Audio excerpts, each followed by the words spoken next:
So I don't want to like diss Games Workshop's plague bearers, but today we're going to be looking at plague bearers with a bit more oomph. They're a bit more curvy.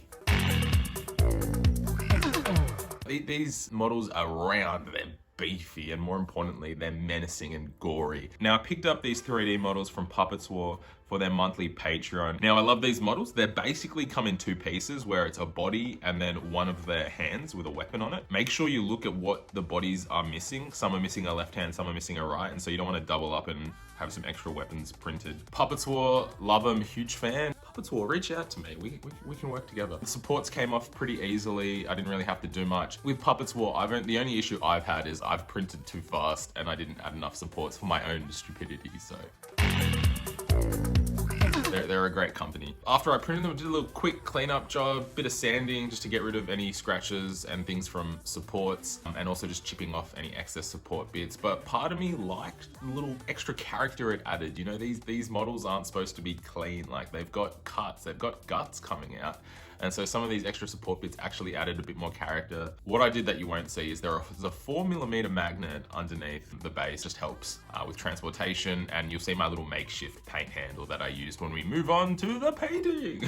One of the things I just want to note is, before we get into the painting, I'm not a good painter. I would call myself not an absolute beginner, but like a novice. Yeah, a novice, and a lot of my painting style isn't the clean box art. It's very kind of messy and gritty, maybe almost impressionist. Yeah, little impressions. So I primed them black and gave them a little zenithal highlight from above with gray. And in retrospect, I think I should have hit them harder with the gray because there was a lot of black left on the models and I wanted to use contrast over them, and contrast doesn't work really well with dark, so maybe I should have hit them with like some white from above as well, just to kind of add to that. My suggestion is, when you're painting a squad of units, if you don't have a plan or a color scheme that you're going to, or you're testing something out, is to use one model as your guinea pig to test it out. And so that's what I did. Sorry if I mispronounced these as well. And I'm gonna quickly go through the paints that I used to paint it. And so I used Guillman's flesh contrast over the body, and I needed 2 coats with this just to get some good coverage, followed by skeleton horde for the bones and the teeth and the hoofs. I'm pretty messy when I was applying this because it didn't matter if it kind of went over, particularly if skeleton horde got onto the flesh, because the darker contrasts don't get really overshown too much by the lighter, and because they're both kind of brown tones, it doesn't matter. After that, I dry brushed the skin with Mourning Brown, and then followed that with another layer of Skrag Brown. And then I mixed Skrag Brown and Ushanbti Bone just to get a lighter brown for a few like highlighting the edges and wrinkles on the skin. You might ask why I dry brush so much over contrast, because it almost gets rid of the contrast and you can't see it. But I just found that contrast is really good for getting into the crevices and recesses, but also applies like almost like a good foundation for building up a dry brush on top. And so if you miss some areas, they're covered by the contrast. Later on, I used Ushanbti Bone on the bones and teeth just to give them a highlight. And then for the mouth and open cuts, I used Flesh Terror's Red contrast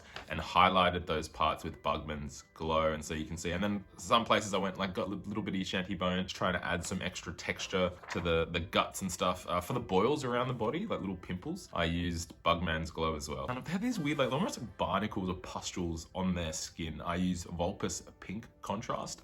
And then for the eyes, as an orc player mainly, I have a lot of green, and so I was using Warboss Green for like the main part of the eye, and then a smaller highlight of Skarsnik Green. And then finally, I tried the Skrag White, just a little dot to kind of represent like the glow. I don't know if I'm fully satisfied with it, but it kind of works. For the base, I used Astrogranite Debris texture paint, and this was quite difficult to kind of like squeeze it underneath the models and stuff, and I needed to do 2 coats, as when the first coat dried, it shrinks a bit. I then dry brushed that with the Ushanbti Bone. For the metal parts, I used Mechanicus Standard Grey for a base coat, then Typhus Corrosion texture paint to kind of simulate chips and rust. I then dry brushed that with Ryza Rust, and finally added some chips with Stormhose Silver, so just some little nicks around there, and then finally dab some Blood of the Blood God on the weapons as well as around some of their open wounds. I then painted the rim back. I'm gonna spend ages trying to work out the best way to take photos of these models, because like, I don't know, I want to put some of them in the thumbnail, but yeah, eventually I'll varnish these. But this is my plague bearers. What do you think? Let me know in the comments below. Thank you for tuning in.